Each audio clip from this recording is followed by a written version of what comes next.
Mr. Williamson, Here. Ms. Sachs,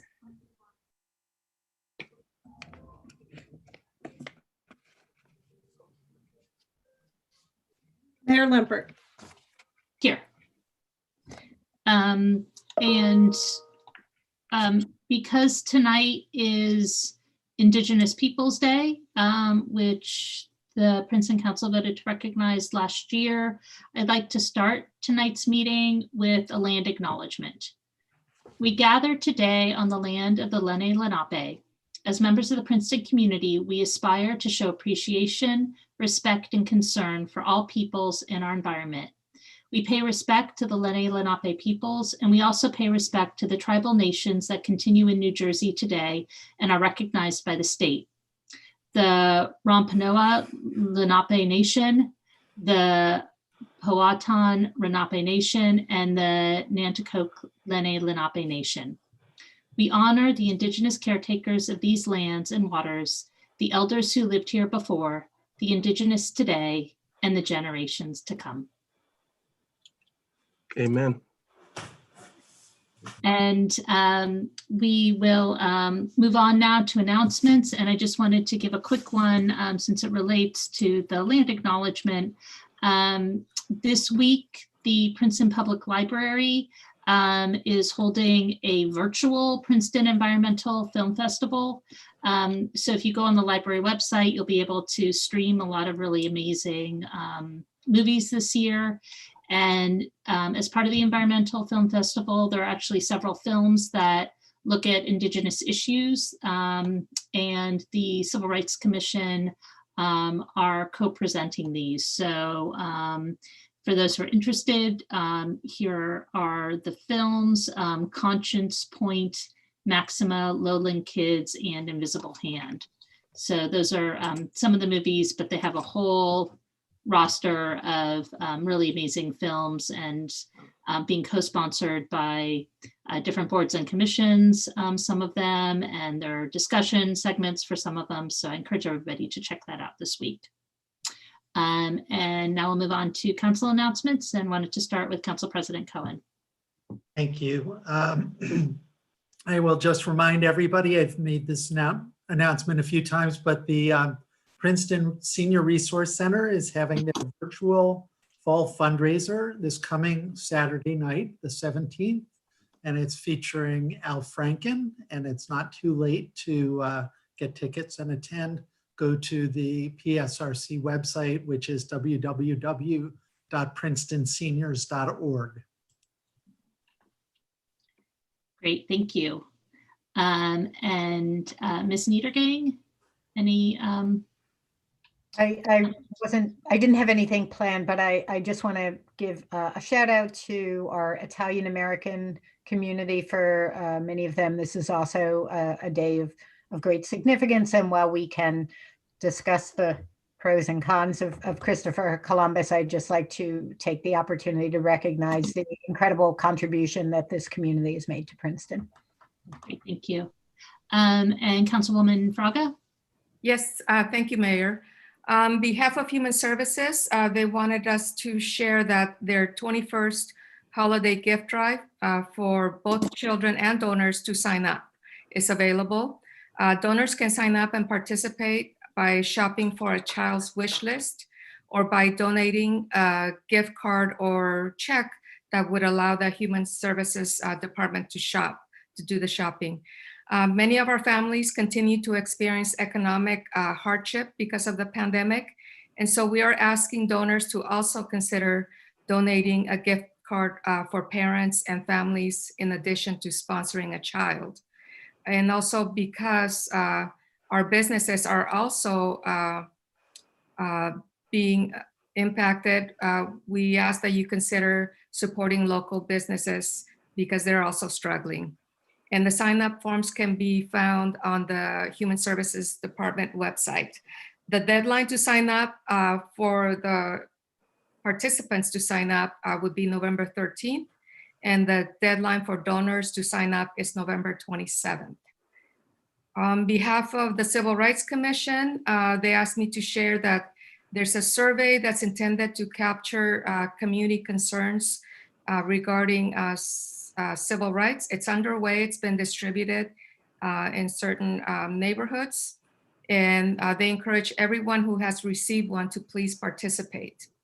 There's also a racial equity toolkit that is in the works.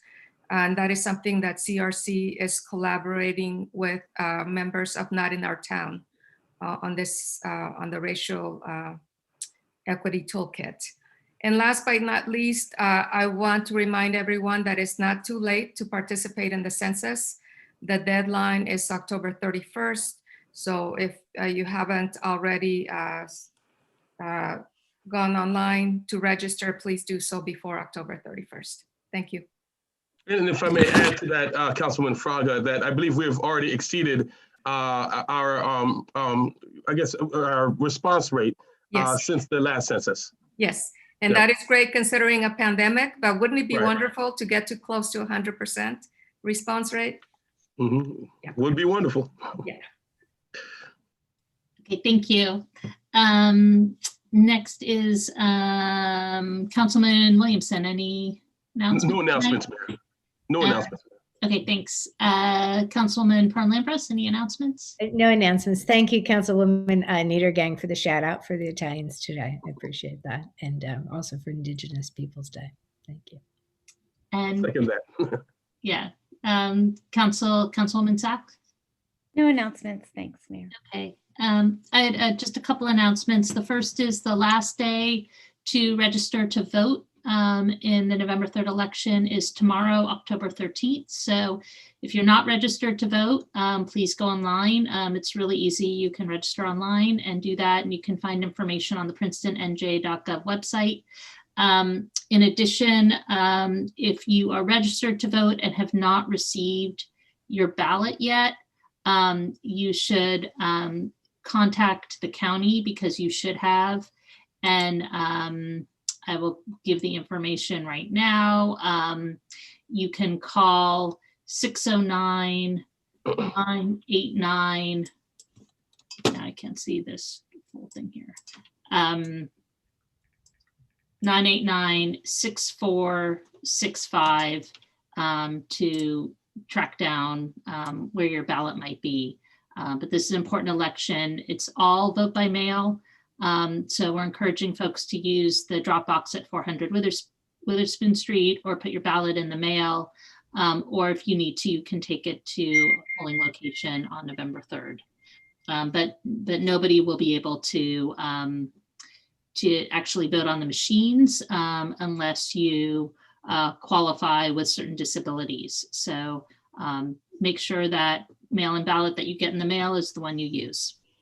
Mayor, can I just jump in by just saying, if for some reason there's some issue problem, your mail-in ballot was not received, you can cast a provisional ballot at the polling place. There will be a polling place open in Princeton, Mayor. I don't know if you know which one, but there will be at least one open. So that's a fallback and kind of an emergency, but otherwise plan on voting by mail, as the mayor said. Right, thank you for that clarification. A couple other announcements. Shred Fest is going to be on October 24th at the Thanet Road site. And the state has released some advice about Halloween, how to have a safe Halloween. And if you're planning to give out treats, you want to make sure that they're separated and you don't have the kids rummaging through a bowl. But again, check online. There's lots of tips out there on how to do it safely if you're planning to do it. But just a reminder, we still are in a pandemic. We're starting to see case numbers tick up some, and it's just a reminder that I know it's exhausting and we've been at this for a really long time, but we have to continue to be careful and to do all the things we know we're supposed to be doing, wearing masks, keeping socially distant, just washing our hands, and being outside when we can instead of inside. Are there any staff announcements, Mr. Grosser? Yeah, Mayor Lumpert, thank you. I just want to announce that Princeton's largest flu clinic of the year is being held tomorrow at the Princeton Senior Resource Center and Monument Hall. The event's going to be taking place from 1 to 6 p.m. And reservations were obviously encouraged, but not required. So if anybody hasn't gotten their flu shot yet, we'll definitely accept you. Just understand masks are required. Residents without insurance are going to receive a free flu shot, and they're able to come to the main parking lot of Monument Hall, but also parking is available at Morven next door. We'll have 2 stations set up so we can keep people physically distanced. And if there's any questions or anything like that, we'll have an info station set up with other questions about COVID and things like that. Jeff, given the weather tomorrow, which is going to be rainy most of the day, are people waiting in their cars or getting online? Is there any advice you can give people for, not that they'll melt, but? So fortunately, it looks like some of the rain will pass by the time the clinic starts, but you're right, Councilwoman Niedergang, it sounds like we're going to try to triage people through the Senior Resource Center, but we're going to have people wait under some of the overhangs while the individuals out there directing people through and making sure that they get out of their cars without getting too wet if it's raining on the early part of the clinic. Thanks. Are there any other staff announcements? Ms. Stockton? Just wanted to put a reminder out there. PSC&G's contractor will be resurfacing 2 roadways in Princeton this week. On Wednesday, October 14th, they'll be working on Rosedale Road. There will be a detour in place, but teachers and other staff that need to reach General Johnson Drive and Johnson Park School will still be able to get through.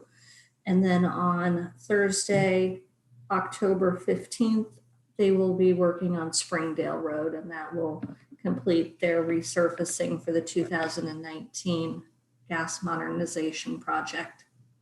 Great, thank you. Okay, so that concludes announcements, and now we'll move on to public comment. We are changing a little bit how people make comments at the meetings just to help the meetings run a little more smoothly. So in terms of emailed comments, the window to do that is actually before the meeting and it closes at 6:30. If you have a comment and you'd like to make it now, we're asking that you use the raise hand feature.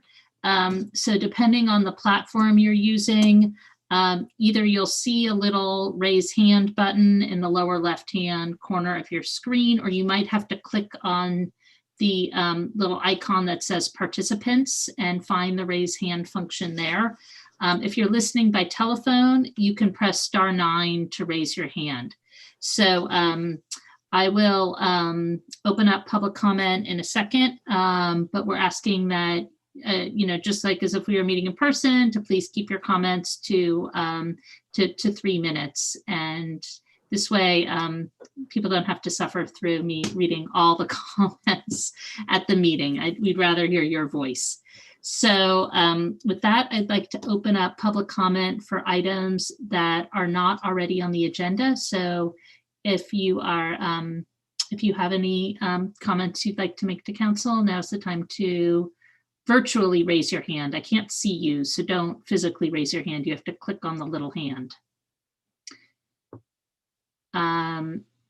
Okay, I'm not seeing anybody, so we will move on.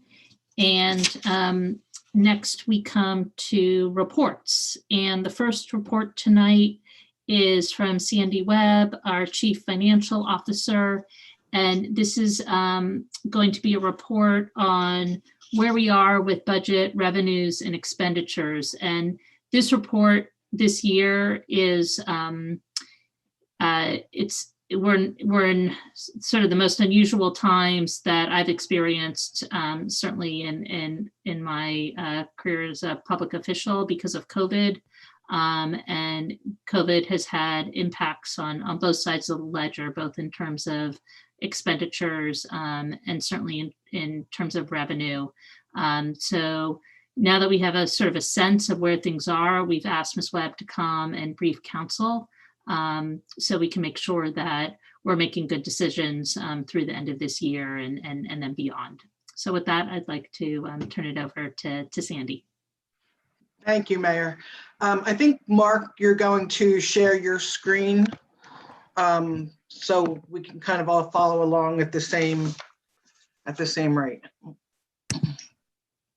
I know that this was on, obviously, this was included in the agenda packet. It was a little hard to read the way it went, I guess, when it got printed. So on one page, there was just a bunch of numbers that didn't relate to anything because it was an Excel file. It cut off columns and put them on the following sheet. So that's the reason that I emailed this back out to everyone this afternoon. So let me just start first by saying this is everything through September 30th, both revenues and expenses. I am going to continue to monitor this certainly every month after everything is posted. I don't think my intent here tonight is to say, let's make some hard, solid recommendations on things we can do, because, you know, my hope is that things will continue to rebound a little bit in terms of revenues. And if that changes, some of what I'm recommending tonight could change as well. So nothing final tonight. We'll continue to monitor everything right through the end of the year until we see really where everything comes in at. So let me start with the other licenses. These are licenses that are collected in both the clerk's office and the health department. So these include things like hunting and fishing licenses, food licenses, marriage licenses, pool licenses, and we're just not seeing this revenue to where it should be on a normal year where it's been, you know, through the end of the year. You know, when we put together the budget, we're anticipating for a current year, usually based on what was collected the prior year. Now, if we know that there's some revenue in there where we're not going to see it regenerated, then obviously we take that under consideration. This other licenses seems to fluctuate up and down every other year. It's all related to health. Jeff and I have looked at it. We can't figure out why it fluctuates as much as it does, except that people are either paying licenses real early in the year or at the end of the year, and it just kind of skews, you know, what the revenue looks like. For the fees and permits, this is one that I'm anticipating will go a little bit higher than what we've actually anticipated. These include noise permits, parade permits, passports, street openings, planning, zoning, and some septic and well fees and permits that are required. That one I think is going to be okay. I mean, based on, again, on the projections, you know, that we've made.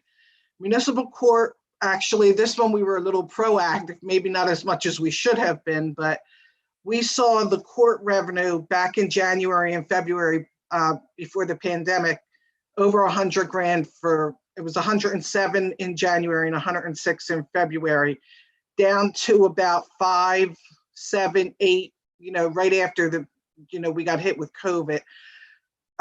For August and September, these have rebounded a little bit, certainly not down to the single digits that they were back over the spring, but they've rebounded to about 34,000 a month. That's still significantly less than, than January and February, but, you know, hopefully they'll continue to rebound a little bit. I've got some, you know, based on the averages of August and September, you know, I still think we're going to have a small shortfall there. Interest and cost on taxes. This one right now is a little bit low. I'm anticipating a small shortfall there. I think it'll come back because as we begin to work on our tax sale, which is held in December, anybody who's going to be on that tax sale is going to want to bring their taxes current. And when they do that, we're collecting interest back from last year when the taxes were due. The big one that I really want to hit on is the utility operating surplus. This is the money that we've gotten every year. We bring it over from the parking utility. And I'll talk as to why I don't think we're going to be able to do that this year. when we get down to the parking revenues. On the sewer rentals right now, we've got that. We've only collected about half of what was anticipated, but we know when we did the estimated billing back in the summer, the estimated billing did not include the sewer fees. And so I know that in November, we're going to collect both the August and the November for sewer. So we're going to collect 2 quarters in November as opposed to spreading it out through August and November. Of course, we're expecting to get our fair share from Princeton University. Life hazard fees look like they're going to be okay. The fire and housing inspection, they have gone from about 22,000 back in January down to about 5 again over the pandemic. So we're seeing a lot of these revenues down significantly right when COVID hit. So I guess let me go down to the next one is the hotel motel tax that I wanted to hit on. Again, because people aren't traveling, we're seeing a huge number. This has always been one that we've done extremely well in, given that we have a couple of hotels in town. And so this one I'm expecting to be short by about $96,000. I'd like to say that that will go up, but at this point, with people not traveling, I just don't think that that is realistic. So let's talk a little bit about the parking revenues. I'm seeing down in the parking garage, we went from January and February of credit cards and cash in the parking garage of about 140,000, 130,000 back down to a couple months where we collected 2,000. So we're really getting, we got clobbered in the parking garage. When we look at the metered coin, or the street meters, we looked at a high of credit card usage back in February of 135,000 down to April of 6,000. There's significant numbers of the reductions that we're seeing. The coin usage in the meters went from about 60,000 all the way down to 0. In 1 month, we collected nothing in metered coin. So, just right across the board in the parking, in the parking utility, we're seeing significant reductions of everything from the passports to credit cards to the metered coin, to even a couple of the pilots that we have, because they're based on the rental income of, of the companies that we have the pilots with. So we're seeing significant reductions there as well. Bottom line is, when we look at the current fund, we're looking at about almost a $1.8 million shortfall. If we were to turn over the 1.8 million from parking utility, I think that would put us pretty darn close to being at a break-even point. But being that we're looking at a $2 million shortfall in the parking utility, the parking utility, in order to remain a utility, must be self-liquidating. And right now, with the $2 million shortfall, revenues are going to be short. We're not going to be self-liquidating for this year. So when we look at the appropriations, Councilman Cohen today, made a couple comment about, I'm going after the big ticket items of where we're going to see significant savings at. Again, this is not final. I expect we're going to continue to look at these appropriations over the next couple of months. But certainly we know, we have not filled the I&O position in the Department of Public Works.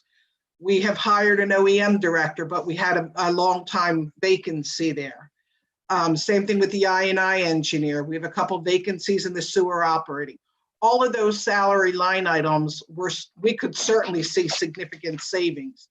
What I caution, though, is in terms of actually cutting, or I'm sorry, not cutting, in terms of actually canceling the salary and wages. I don't like to do that. I'd rather them sit there for a year and then lapse into our surplus the end of next year. Reason I'm saying that is that if I went through and canceled all these salary and wage lines at the end of the year, we're going to see a huge boost in our surplus for this year only. But then those same lines are not going to be available going into the surplus in 2021. So, we take those, those ideas and the cancellations very serious, because it could have a huge swing on our surplus. So in order to make, to kind of cover us on the shortfall, we know right now you have tonight on your agenda a second bond ordinance for introduction. So we're going to need some more down payment money. But we're expecting that we can cancel almost $280,000 of the capital improvement fund, because everyone has really held the line on the capital projects for this year. In addition, we have interest on notes. I thought I was going to go out to the market and interest notes at this year. After COVID, that just didn't happen. The timing didn't work. I am, however, in the process of going out to the bond market, because the bond rate is so great right now. It doesn't make sense for us to go to notes. Who knows what what the bond market's going to look like next year if I were to do a note this year. Environmental infrastructure, we always budget a little bit more in that line, because if we ever use the iBank or use the NJEIT program, depending on when we go to them for money, sometimes we have the potential to have a debt service payment in the year that we go and get money from the iBank. So that's always in there. If you look the last 5 years, I've always put it in there, because we never know. Now we have some projects that I know Deanna is working with them on, that maybe next year will be the year that she'll go to them for funding, and we will need some additional money in the environmental infrastructure. And then, of course, the big one is the deferred charge to future taxation unfunded. I know this is a horrible, horrible title, not mine, it's from the state, but it basically, what it does is it allows me to fund capital projects that we've done, like a bond ordinance for tonight, and not go out to the market for this. Now, I know that Bob Morrison did the audit just a couple of meetings ago, but I can tell you over a year ago when he did the 2018 audit, he commended council and the finance committee, because we actually have funded every ordinance by budget appropriations like this. We put in $1.8 million in the 2018 budget, and that allowed us to bring all of the funded ordinances up to 2013. So we don't have anything prior to consolidation that has not been funded. And that is a fabulous, fabulous place to be in 8 years, into consolidation. So when I look at the parking utility, I have a similar appropriation in there for $500,000 to fund the parking meters that we did, all the new meters last year. I didn't go out to the bond market for it. We knew that we would just put an appropriation in over the next couple of years and more or less pay ourselves back. Now this one, I need to leave some of the appropriation in there because we've paid for the meters. So in terms of cash, we need to make sure that we have, some cash flow in there to kind of pay ourselves back. And then of course, this is the one we talked about, the 1.8 million of parking surplus that gets turned over to the current fund. If I can cancel this and I can cancel the 250, again, parking will just about break even. And, given this environment and all that we've experienced this year in terms of all of these revenues being so significantly reduced, I think that we're in a lot better of a position than a lot of communities in that we have these, these options available to us. So that's basically my report. I'll take questions if anyone has questions, but just so that you understand, this is a work in progress. I am going to continue to keep an eye on this. I'll update council monthly to let you know where we are, to see if any of these projections, can, come up or come down anyway, so that we're prepared going into next budget year. Mr. Cowan, and then Ms. Niedergang. Yeah, thanks, Sandy. Very comprehensive. The one question I have, again, goes to the appropriations. You gave several examples of areas where we're going to see some savings in salary, but I noticed that several of the line items where there's the biggest gap between the budgeted versus actual line items were for other expenses in certain departments. And I guess the question is that a reflection of just the bookkeeping not keeping up with the actual expenditures? Are there things that are going to get spent that were budgeted for that just haven't come through yet? Or is that an actual reflection of we've been doing less this year because of COVID and there are going to be some real savings in those other expenses line items? Yeah, I think, David, you're right on with a little of everything. I think that it's certainly a reflection of us not being, around town a lot. We haven't seen a lot of the public buildings and grounds. We haven't done a lot of work on the buildings because no one's been in the buildings. Certainly when I look at the road repair budget, that does not include probably any expenditures for salt and sand. We had a pretty mild January, February, March, and if that continues, then we'll see significant savings there. In some instances, it is a reflection of billing issues. Our utilities, usually they lag a little bit behind, as does, the bills we get for gasoline, the expenditures for the mechanics as they're making repairs. But again, there weren't a lot of vehicles being run around town because of us, again, being down for quite some time. Same thing with sewer. There's significant savings in that other expense line right now. Probably the use of bioxide, which is a big expense for them. My guess is that that's been held down again because of COVID. So I think that, we will see significant reductions that can be made. When I talked about the salary and wage, what goes hand in hand with that is the Social Security and the fringe benefits in terms of Social Security. So I think that, the fringe benefits for the group insurance. We're not hiring people. I have money budgeted for when they get hired.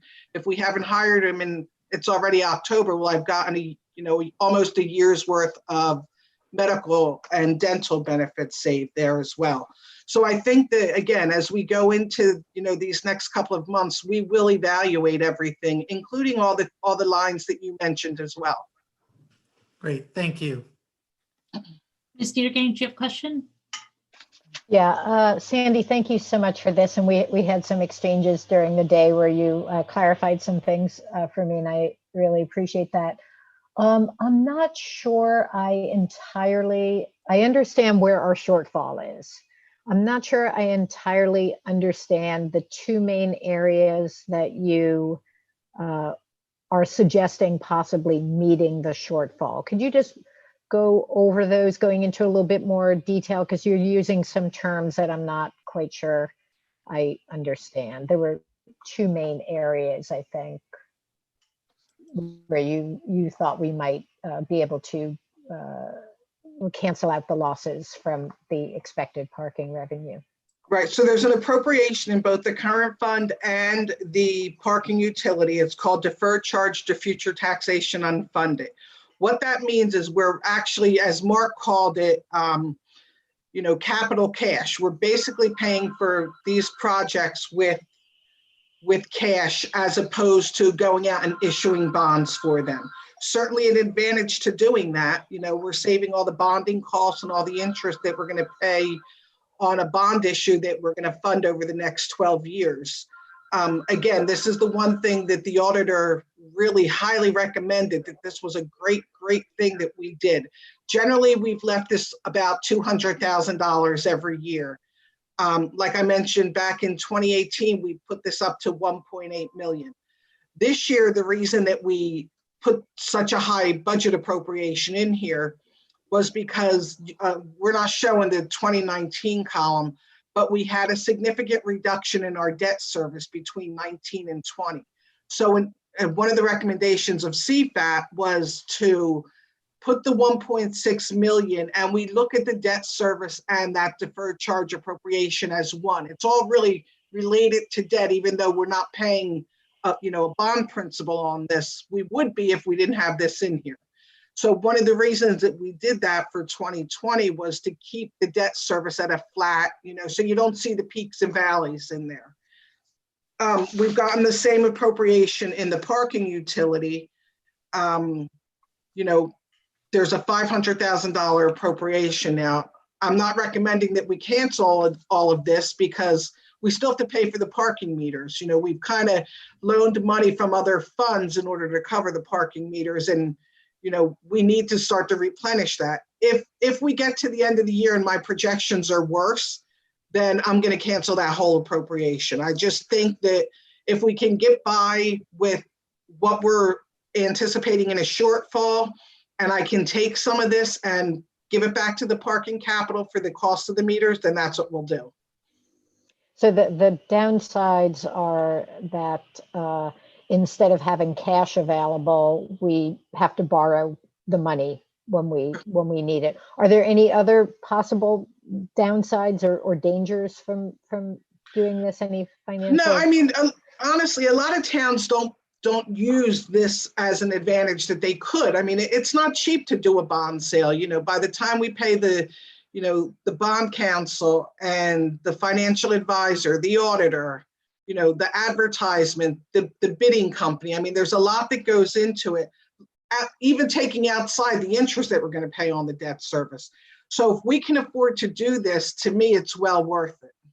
But it's kind of it's a perk. It's a luxury to be able to have that.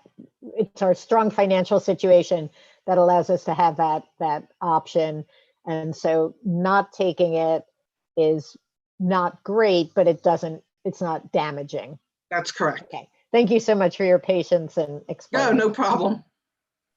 And I did want to let council know that CFAC is going to be looking at this at their meeting tomorrow morning.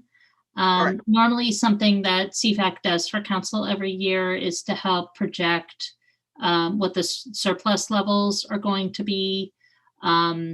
And so, you know, I think that this year in particular, having that analysis will be really helpful. Although I will say, I mean, just personally, you know, part of the reason why you have a surplus is that if you run into a problem one year, it does help to smooth things out. And, you know, we are in the middle of a global pandemic and a really difficult economy right now. So if there was ever a reason to say, you know, we might need to take a little more from surplus this year than normal, you know, I think that you could make the argument that that's in part what it's there for. So, you know, I don't know if our expectation should be that we're going to try to zero out everything. Or, you know, or if we do that, I think we have to look at what the costs of that might be. But, you know, having CFAC look at it tomorrow and start with that analysis, working together with Sandy and Mark, I think we'll have some more data to go on. And let me just jump in right on the tail end of that and say that Mark and I did meet with Scott as the chair, Scott Sellers. So he's already reviewed this. We're bringing it before the other members tomorrow as well, but he completely understands where we're going with the analysis, you know, what the recommendations are that we're making at this point and why we're making them. And, you know, certainly to keep the door open and to revisit this before the end of the year. Great. Ms. Pern-Lambros? You're muted, Michelle. I think you need to unmute. Sorry. Too many things, trying to look at the screen. My understanding right now is that if all stays on course on your projections, Sandy, we're not going to need to tap into the surplus. The surplus could remain without having to tap into it, and we can still balance out the shortfall on parking utility. Is that correct? Yeah, what I don't want to do, and this is the reason of the recommendation on canceling some of the budget appropriations, is I do not want us to have a cash deficit at the end of the year. Mm-hmm. And so that's going to have significant impact, not only on next year's budget, but certainly, you know, just on our, you know, like I mentioned before, I'm going out to the bond market. You know, we have we're AAA rated. We're one of 5 or 6 in the state. So I wouldn't want to put us at any type of risk for having that downgraded for any reason. Right. And we have affordable housing obligations that we're looking at in the next coming years. So we want Right. to keep that bond rating as high as Right. possible. And so the 1.6 that we're canceling out, I forget that line, what it's called, the DC, Yeah. whatever Yep. it is. So does that affect what we're going to bond for later tonight? We're going to look at our capital budget. But does that affect what we're bonding for, or is that separate? I'm not bonding for absolutely everything because some projects haven't moved forward yet. And so I have to be careful because of arbitration laws that I don't borrow more than what we were actually spending, almost immediately. So if we were able to use that 1.6 million, I could use it. I mean, we have a bond ordinance tonight for 1.7 million. Right. I could certainly use it for that if we needed to. If everything opened up and everything got back to where it was in January and February, then absolutely I would still do that. Okay. All right. Thank you. Thanks. This is terrific. Thank you for your hard work. Thank you. Thanks. Are there any final questions for Sandy or any comments? Just a comment. Just wanted to thank Sandra and Mark for that great work on that. Yeah, thank you. I will echo that as well. Really great. Usually figures are not in my area, but you explained it so well that I really appreciate it. Great. Thank you. Yeah, thank you. Now we'll turn to council reports, and we'll start with Council President Cohen. Any reports tonight? No reports tonight. Okay, and Councilwoman Fraga, any reports? Yes, one quick one. You may recall the story map tracking that one of the couple of Rice students did on behalf of CRC. They've taken that story map tracking, which tracks the history of affordable housing using a lens of racial justice. It began as a CRC project, but it's actually now going to turn into a subject of a winter session class at Princeton University.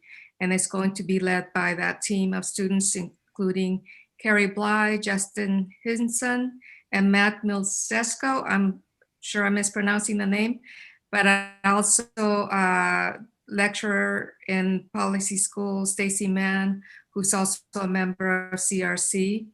The map is going to chart the ongoing struggle in the community over inclusivity and affordability through the 20th century up to today. And if anyone that's interested, please email me and I'll put you in touch with Ms. Mann that has a link to what's already available. It's really interesting. It's an ongoing project. That's it. Thank you. Councilman Niedergang, any reports?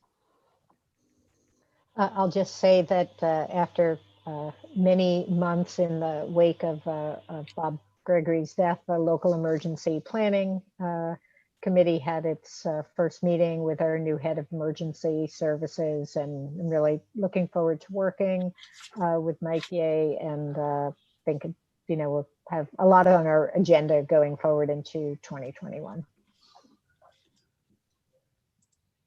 Great, thanks. Councilman Williamson, any reports?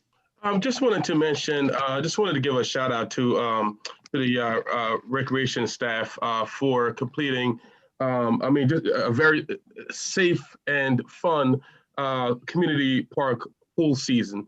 There's so much trepidation going into the season about whether or not we should keep community park pool open. And we decided, after the staff did all their research, made sure we met all the COVID guidelines, et cetera, to keep it open. We knew that there are probably going to be some financial strains as far as the revenue, et cetera. But we thought it was a public good, as I believe we all did, and thought it was worth keeping it open. They did have they were able to allowed to have Princetonians and people from our surrounding community use the pool. Of course, one of the downsides of that is that because of COVID, et cetera, we didn't get the tremendous revenue we usually get every summer from community park pool. That said, just letting you know that the commission and the rec staff is still looking at what that means going into the future budget. for recreation. But just wanted to let Mayor and Council know that this is an issue that the lost revenue is an issue, or I guess was sort of like the opportunity cost that we did not get because of COVID in revenue is going to be an item that we would have to bring to a future council meeting. Great. Thank you, Mr. Williamson. And I want to echo your thanks to the rec department too with the pool.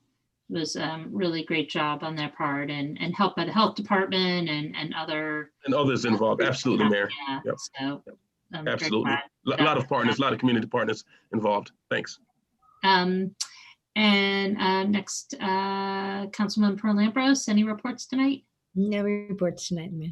Thank you. And Councilwoman Sachs, any reports? No reports tonight. Thanks. Okay, thanks. I just had a couple reports. First, I wanted to give a thank you and a shout out to the municipal engineer, Deanna Stockton, for the completion of the one of the big Safe Routes to School projects, which were the 2 new traffic lights on Harrison Street, one at the intersection of Harrison and Franklin, and one at the intersection of Harrison and Hamilton. They look really great, and the lights are really bright. I think when you get a federal grant, it's both the best thing in the world and also it's a challenge sometimes to dot all the I's and cross all the T's. So it was a challenging project, but the end result is really beautiful, and it's going to make getting to school for so many kids safer. And also there are a lot of people who use those intersections that aren't school children anymore, and community will really benefit. So thank you for overseeing that, and for such a great end result. And I also wanted to report that Princeton is going to be eligible for up to almost $500,000 of funding that's coming from the CARES Act through the state for coronavirus expenses.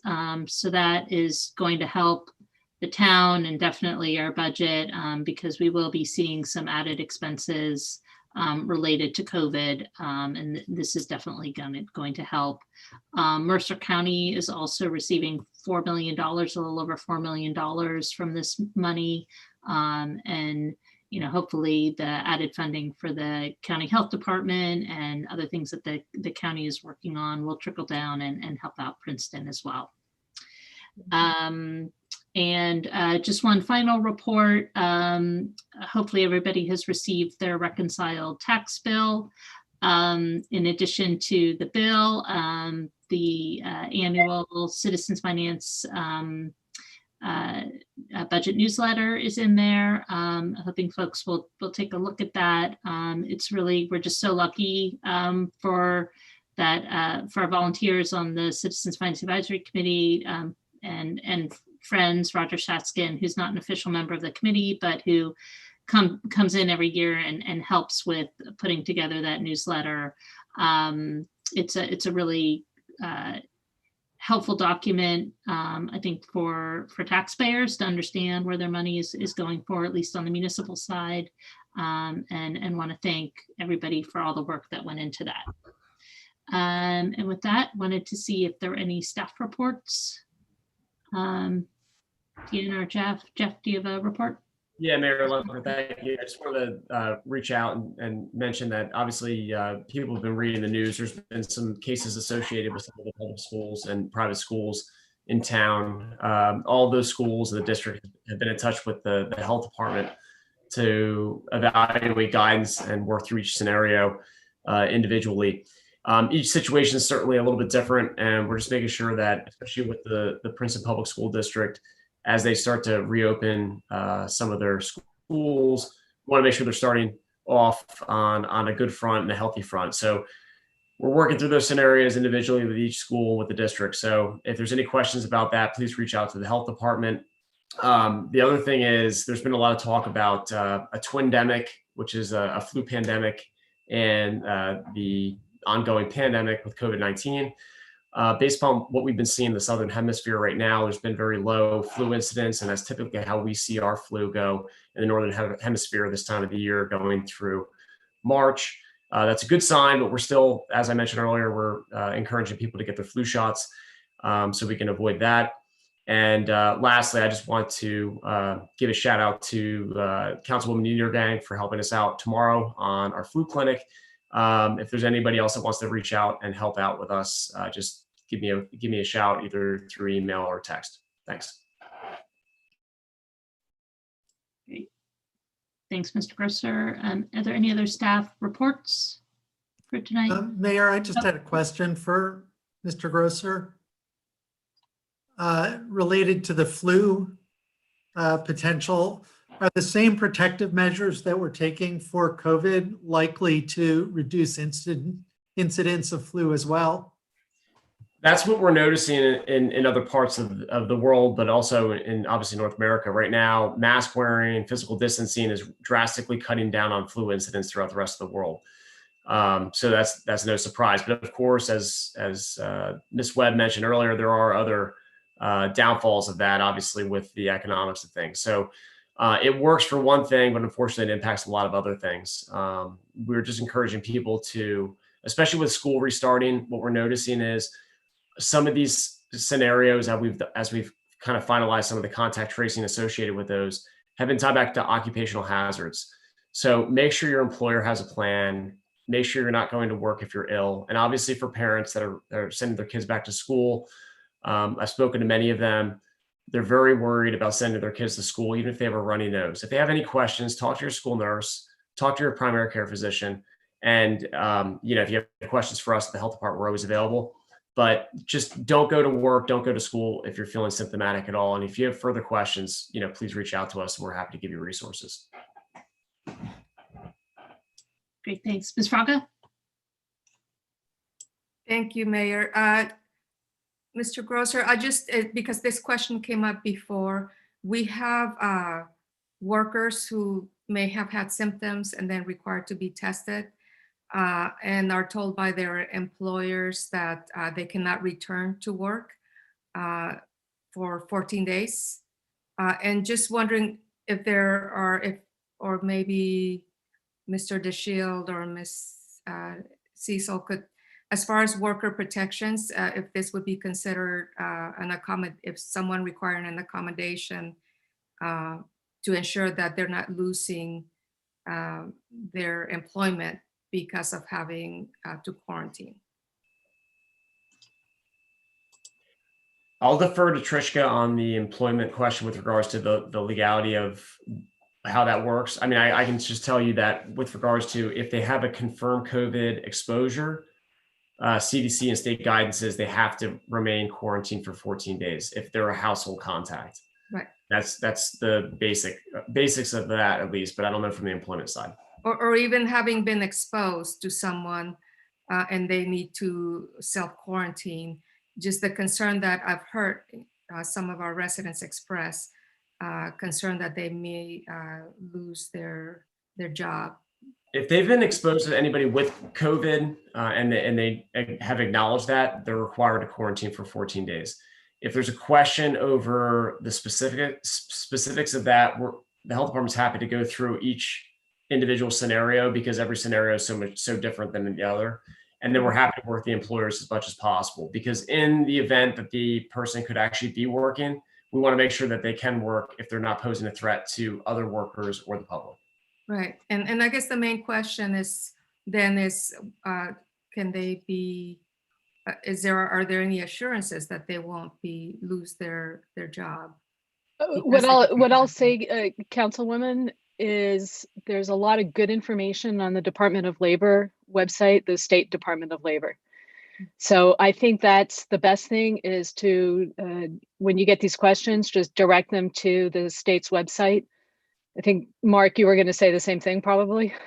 I was going to actually direct them to, it's the CARES Act. There are, but they're very specific protections for employees. And the best thing for them to do is to go to the site where it really lays out all of the protections that they have and review it there. but there are some. Yeah, it's not something that can be summarized in 5 words or less, Okay, but there is very Thank good you. information on the website. Okay, thank you. And I did want to add, and I know Ms. Fraga knows about this because I think you've been really helpful in setting up some of these relationships, but that the health department and Princeton's Human Services have worked with community partners so that we're able to offer both housing and wraparound services to anybody who tests positive and who needs some additional help with self-isolating or self-quarantining.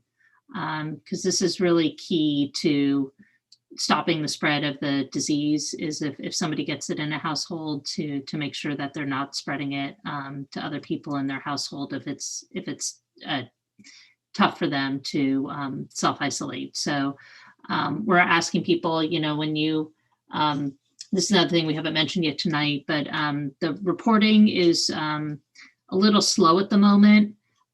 So if you do test positive, we're asking people to call the health department directly, because that can sometimes save a day, sometimes even 2 days of just the health department getting that information, so we can start contact tracing right away.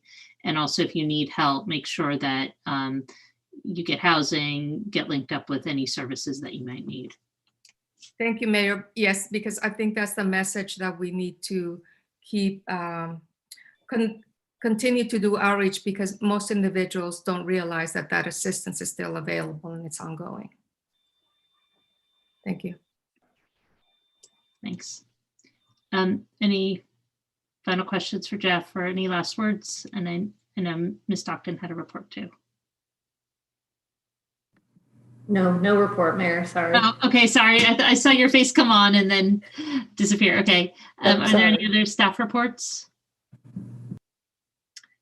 Okay, so we'll move on then to our ordinance introductions for tonight. And the first one is ordinance 2020-32, a bond ordinance providing for various capital improvements in and by Princeton in the county of Mercer, New Jersey, appropriating $1,720,000 therefore, and authorizing the issuance of $1,634,000 bonds or notes of Princeton to finance part of the cost thereof. And Mr. DeShield, did you want to walk us through this ordinance? And just as you're muted, just as a bit of background too, we've referenced this a couple times earlier tonight. This is part 2 of the 2020 capital budget. As you're aware, back in June, we authorized the initial bond ordinances in the amount of about $6.6 million. Those items that we bonded for at that time were mostly for major projects that were either grant funded or absolutely critical to move forward for this year. We then did the second, what you're seeing before you tonight is that second issue. And these are items that we need to get done before the end of the year. And what we try to do is we did pare down some of our requests this year due to COVID, based on the information that you just received recently about our budget situation. We pared down some of those. So I'm going to walk you through what's in this bond ordinance. The bond ordinance includes lights and sirens for police vehicles, and it's about $40,000. We're replacing a small trash truck. This is a small trash truck that's used to remove the garbage in our downtown areas. Truck is a replacement of a 2008 truck that's in serious need of repair. We're also replacing a street sweeper for $300,000. And again, that street sweeper is an older street sweeper. It's operated 6 days a week, and it's time for that to also, we're spending more and more money on the repair of that sweeper. We need to repair that. We're also asking for 2 dump trucks. These are for snow removal operations, and they will replace some 2008 dump trucks. In addition, we're also asking for monies to make a replacement on a part of the roof at Witherspoon. We've had some problems with water leaking in a number of the rooms throughout the to Witherspoon Hall. These repairs will fix those leaks. Then there's from engineering, there's additional funds associated with the Safe Routes to School program, which is partially grant funded. And then we have the remediation for River Road. This money will be used for the remediation that will be necessary based on the dumping that was done out on River Road. It's $400,000. That will be for some additional testing. We are working with our insurance carrier to cover that cost. We have a policy of about $1 million, and we're working with them to see if we can recover that cost through the insurance. And then there's projects for the rebuild of the dugout at Grover, one vehicle for the recreation department, and repairing the roof, and that's the bathroom roof at Greenways Meadows.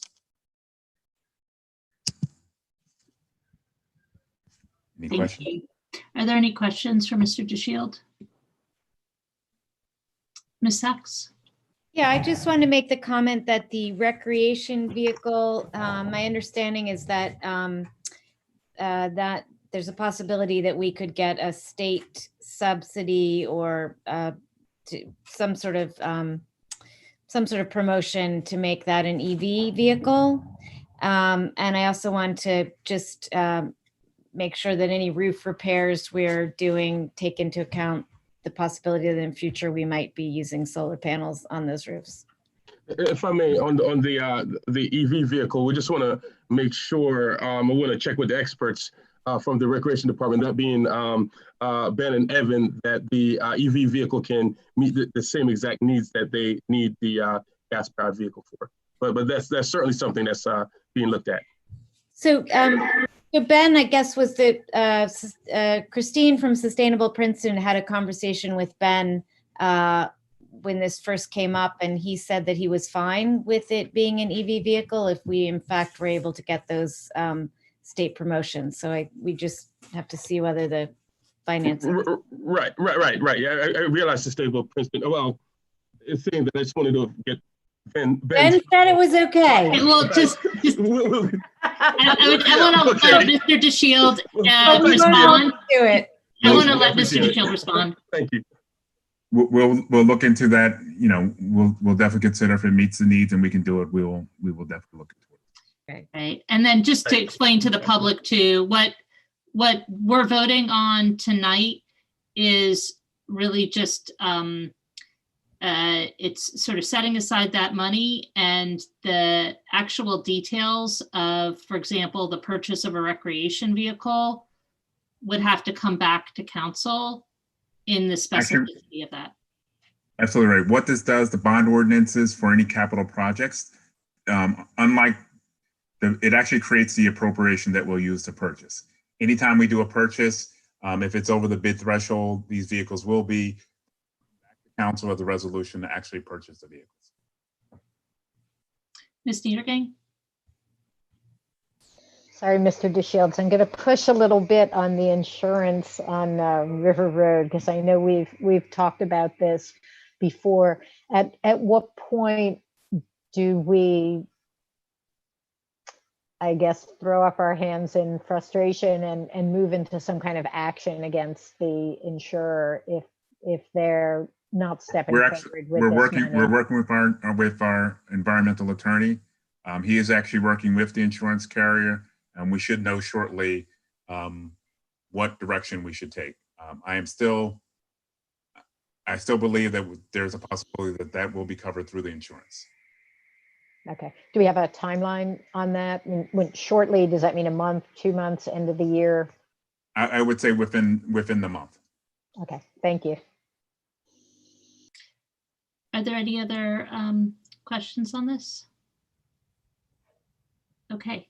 In that case, is there a motion to introduce?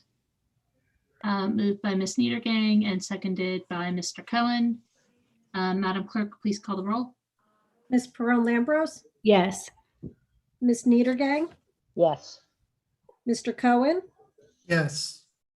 Ms. Fraga, Yes. Mr. Williamson, Yes. Ms. Sachs, Yes. Okay, so the ordinance is introduced and the public hearing will be on October 26th, 2020. Next is ordinance 2020-33, an ordinance concerning salaries and compensation of certain personnel of the municipality of Princeton, Human Services Outreach Coordinator.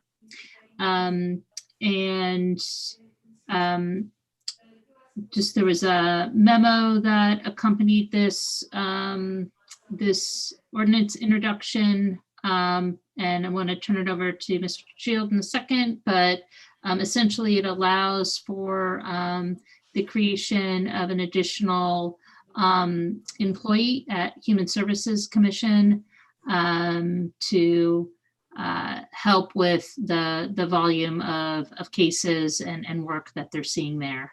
And Mr. Shield, I don't know if you had anything extra you wanted to add. But you're muted. I think you covered it well, Mayor. The only thing I will say, in terms of next steps, this is the beginning steps of the process. There will be this introduction and a public hearing. After the public hearing, the one thing that will have to happen with this position, we do need money for this position. We will have to do a budget transfer in November to actually officially start this position. Mayor Lempert, may I add something? Mm-hmm.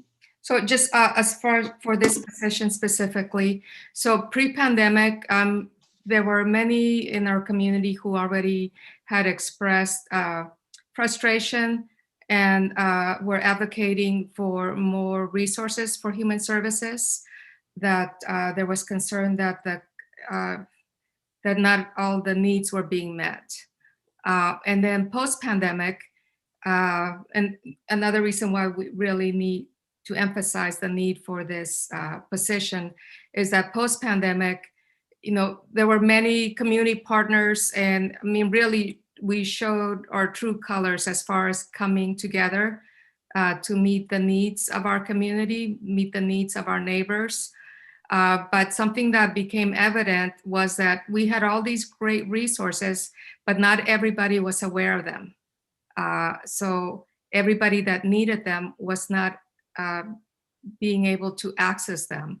And so we, you know, Melissa did a great job. I mean, she just together with health department, Jeff Grosser really did a great job working together to meet the needs of our residents during the pandemic, but really emphasized the need for more resources, another staff person that will help to work with our director, or she'll be reporting to Melissa, but also to actually identify and where those gaps are, and also to ensure that we're doing a good job of whatever resources are available, that that we're reaching everybody in our community who needs them. Great, thank you. I did receive some, or we received some email ahead of the meeting for comments on this ordinance. So I wanted to, there were 3 emails that we received. So I wanted to read those and then open it up. I already see one hand up if anybody else would like to speak, and then we'll bring it back to council for a vote on the introduction. This first email comes from Shuking Shan. Dear Council, I'd like to submit the following comment in support of the proposition to create an additional staff position at Princeton Human Services. As a member of Princeton Mutual Aid, working with community members in this difficult time, I've seen for myself how severely understaffed Human Services is. To be honest, for a town as rich as Princeton, I was shocked that Human Services only had 1 full-time staff. Melissa is amazing, but she cannot possibly be expected to provide support to everyone in our community. Moreover, having someone who shares the many experiences of the most vulnerable among us would be extremely valuable. This person would be able to understand what people are going through and how best to communicate and support them. Lastly, I just want to highlight that investing in this position and many more like it would be a concrete way for the town to demonstrate its commitment to creating a stronger and healthier community by getting to the root of social disadvantages rather than piling on more problems by investing in policing. This next email is from Elena Burke. Hello, I'm writing to the council to vocalize my overwhelming support for ordinance 2020-33. Human services is a necessity and ours has been severely underfunded for too long. It gives me great hope to see our town taking the necessary steps to bolster this absolutely essential service. Please keep up this positive momentum. Our community quite literally depends on it. The final email is from Yan Wang. I am writing to share my wholehearted support for the creation of a new caseworker staff position in the Human Services Department. It is very encouraging to see the town invest in the needs of our community. I hope this is the beginning of a long-term investment and commitment to the well-being of those most in need of assistance in our town. And then I'd like to call on Maria Huega, who has her hand up. Go ahead. I think you can unmute yourself. Good evening. Can you hear me? Yep, we can. Thank you, Mayor. I'd like to also add my voice to those who have applauded this initiative, which is long overdue. I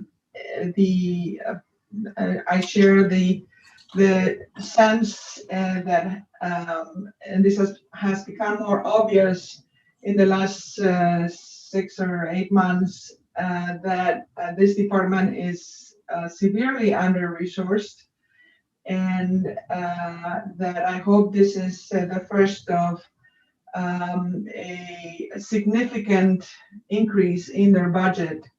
I hope we don't stop here, and perhaps think a little bit outside the box in terms of perhaps some consolidation of departments whose jobs are clearly intertwined, such as the health department, human services, and corner house. I was surprised to see in the budget that corner house has only used 25% of its allocated budget for wages, and I'm not sure if this can be answered at this point, but I was surprised that this time that of such huge need for mental health services that corner house seems to have not spent but a small fraction of its budget. So perhaps consolidating these 3 departments might achieve some economies of scale that would not only from a financial standpoint, but in terms of coordination and connecting the dots would help Princeton be more effective in reaching out to those most vulnerable of our neighbors. The need is huge, and thank you for starting to address it. And as I said, I hope this is just the beginning of a much bigger allocation of resources to human services. Thank you. Thank you. Fern Sproul has her hand up. Hi, Fern. If you unmute yourself, there you go. Thank you so much. Yes, absolutely. We're looking forward to this movement that we're doing in our community. It's a little more than almost overdue or a little late overdue. It's been long overdue. And it's been a truly injustice to the employees, not just Melissa. There's been several that have tried to stand in the line that just could not meet the need because that's one person. But there were several, and they're all great. But what we needed was the support of Princeton, the financial and the backing of Princeton to make this push go forward, to blanket our community, which is what I'm hoping we can do. And I hope you guys are not seeing my ponytail because all I see is a blank thing here. We see your name. Okay, thank God. Okay. You look great all the time though, so. Okay, so yes, absolutely. This is amazing. As Ms. Mayor, you made Princeton 1, and I remember hearing my parents, and I said my father would have been turned 100 in September 21, 2020, and they argued all the time it would never become 1. It became 1. So I keep seeing improvement, even though we keep hearing it won't change. Thank you. And thank you, all of you that are in support for change to move forward and to combine. Thank you.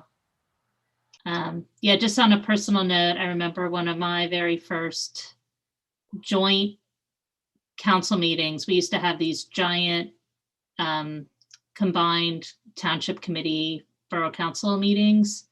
And it was actually over the capital budget, and it must have been 2009 or 2010. And there was an effort to actually abolish the Human Services Department. And so it's great that a decade later, it's like, you know, those of us who are supporting the department won that battle, and then to see it expand now or the potential for it expanding now is exciting. So, yeah, Mr. Williamson.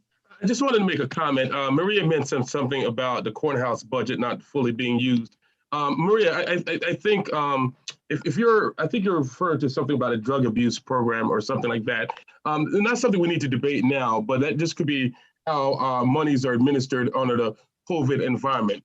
Courthouse can use a lot more money than courthouse is getting budgeted for, and they're meeting a lot of needs. I just didn't want you to walk away thinking, based on what you said, it sounds like you think that courthouse is getting some money that it's not using, and that's not the case. We can talk more about what you're looking at on the budget. Thank you. Thanks, Mr. Williamson. Thomas Parker has his hand up. You can go ahead and unmute yourself. Yeah, I just want to thank you all for making this move. It is, as I'll have it reiterate, that it is long overdue. It is a great move. It's a no-brainer. And once again, it's a statement that you're here in the community and that we're all in this together. So thank you for this initiative. Thank you. And Larry Sproul has his hand up.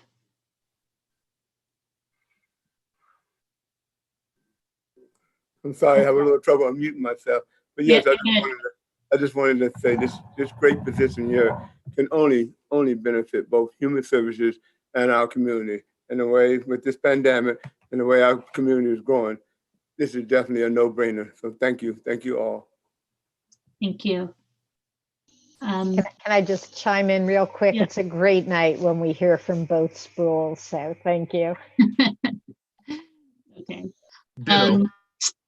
So I'm going to ask folks to speak once. I think there's maybe people have hit their raised hand. There we go. All right. So it looks like everybody who wanted to speak tonight has had a chance, and I'm going to ask now if there's a motion to introduce this ordinance, moved by Ms. Fraga, seconded by Mr. Williamson.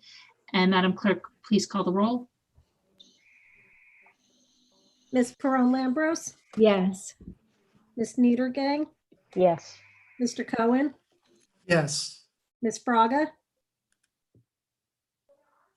That was a yes, but she was muted. I saw her. oh, okay, thank you. And I wanted to Move make her it mouth. a resounding yes, that I didn't realize I was muted. Mr. Williamson, Absolutely, yes. Ms. Sachs. Yes. Okay, great. So this ordinance has been introduced, and the public hearing will be on October 26th. And just to reiterate, there is a second step to this process, which will be the public hearing on October 26th. And if anybody wanted to speak to this and didn't get a chance to tonight, they're welcome to on the 26th. Okay, next is resolution 20-330. And we have a subcommittee that's been working on moving forward the design process for the Franklin Avenue development. The subcommittee has asked for a little bit more time on this resolution. The great news is that we received quite a few applications of people who wanted to be involved in the task force, and they just needed a little more time to reach out to everybody and to finalize that list. So And this reminds me, an announcement that we forgot to make at the top of the meeting is that council will be meeting next Monday for a special meeting on transportation. And in addition to the special meeting on transportation, we'll be hearing this resolution, considering this resolution on the 19th.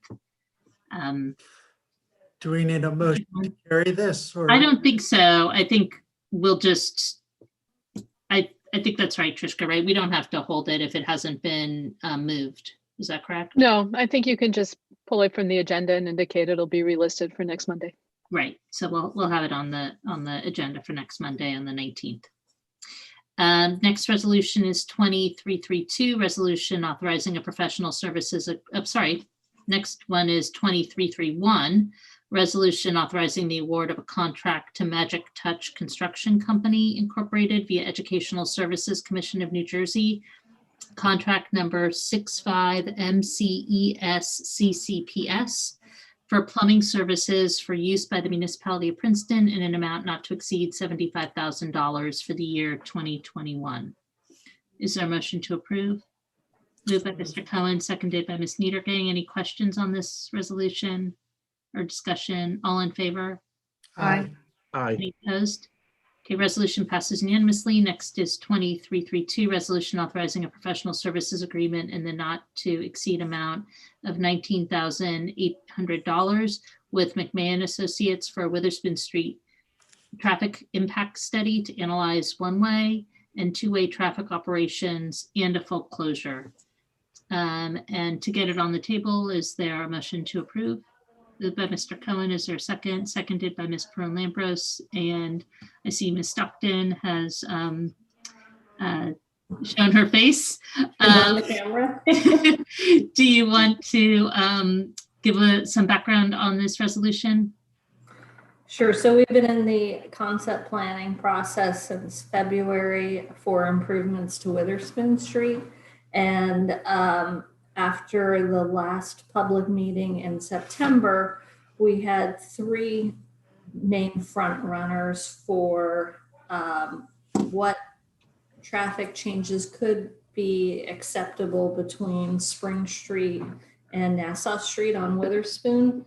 And those three options are a one-way option, two-way option, obviously, and a full closure. So we are working with McMahon Associates, our traffic engineer, to investigate, to gather data and do an analysis of those three options. They will be using available big data that represents the traffic that was in operation prior to COVID. I know there was a lot of concern that we can't use the COVID traffic volumes as a gauge for what to expect once life returns to the new normal. So they do have the ability to use this big data source to get a better picture of the anticipated traffic and then project into the future. So that's what they're going to be using. The study will take approximately 6 to 7 weeks for us to get some draft recommendations that we'll bring back to council to consider. Great, thank you. Are there any questions, Ms. Raga? Yes, I don't think I saw it in there, but I was wondering, aside from those three options, another one that I heard being suggested was, and I was wondering if it would be part of the traffic study, would be one, let's say, for example, a one-way as it is right now during the week with perhaps complete closure on the weekends. Is that a possibility and something that is also could be included in the traffic study? Yeah, the different versions that they are studying can encompass that review as well. So that can be included. Okay, thank you. Are there any other questions for Ms. Stockton? Ms. Brown-Lambros? I just want to give a shout out to Ms. Stockton and the engineering team for having some really great meetings, public meetings, and really responding to the community and their requests. So I just wanted to say thank you. Yeah. Thank you.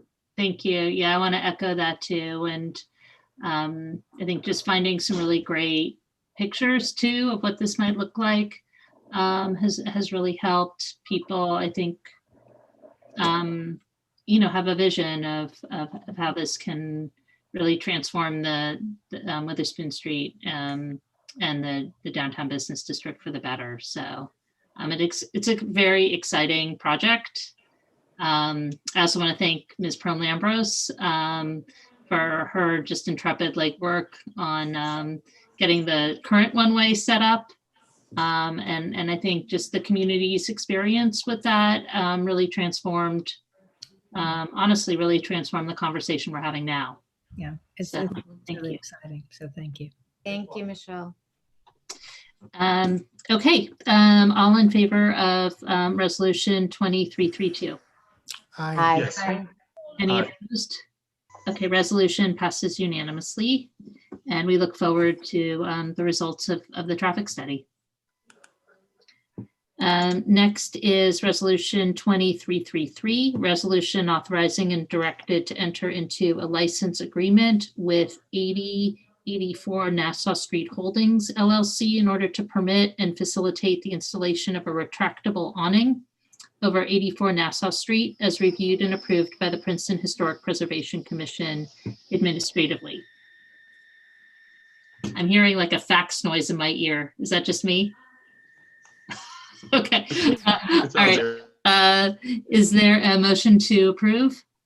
Moved by Ms. Prone-Lambros, seconded by Ms. Niedergang. Any discussion or questions on this? Ms. Niedergang?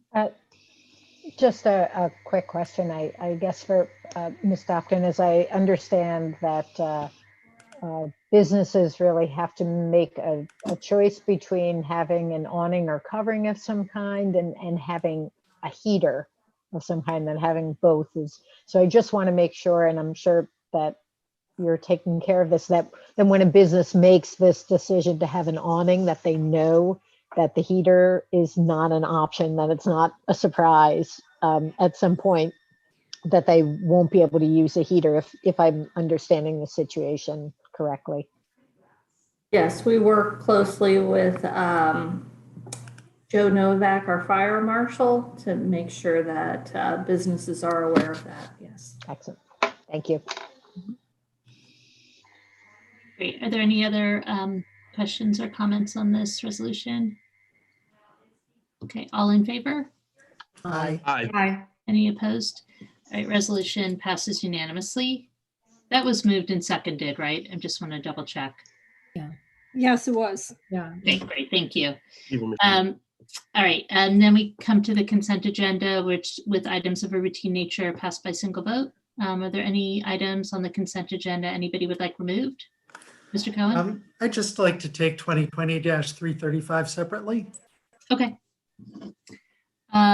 So why don't we do that one first? So is there a motion to put 2335 on the table?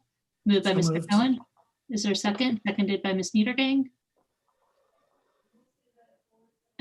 And go ahead if you have any. I just wanted to comment that I noticed one of the appointments is to the Bicycle Advisory Committee, our first high schooler, I believe, who's been an alternate on the committee. And I noticed his proud mom is in the audience tonight. So that's why I wanted to pull it off the consent agenda and recognize it. Excellent. Thank you. And may I also add that he actually came to the meeting of the Youth Advisory Committee. And from what I understand, he plans to do it on an ongoing basis to encourage, work with our Youth Advisory Committee to encourage our youth to use alternate forms of transportation, including, thank you to the youth, to the Bike Advisory Committee. I think it was Lisa, somebody dropped off a whole bunch of maps for me to distribute to our Youth Advisory Committee. So thank you for that. Great. Thanks. All right, all in favor? Aye. Aye. Any opposed? Resolution passes unanimously. And now is there a motion to pass the rest of the consent agenda. Moved by Ms. Niedergang, seconded by Ms. Fraga. All in favor? Aye. Any opposed? Consent agenda passes unanimously. And is there a motion to adjourn? So moved. Moved by Mr. Cohen, seconded by Ms. Niedergang. All in favor? Aye. Aye. Any opposed? All right, meeting is adjourned. Thanks, everybody, and have a Thank you all. Thank you, Mayor. Good night. Good Good night, night, everyone. everyone. All right.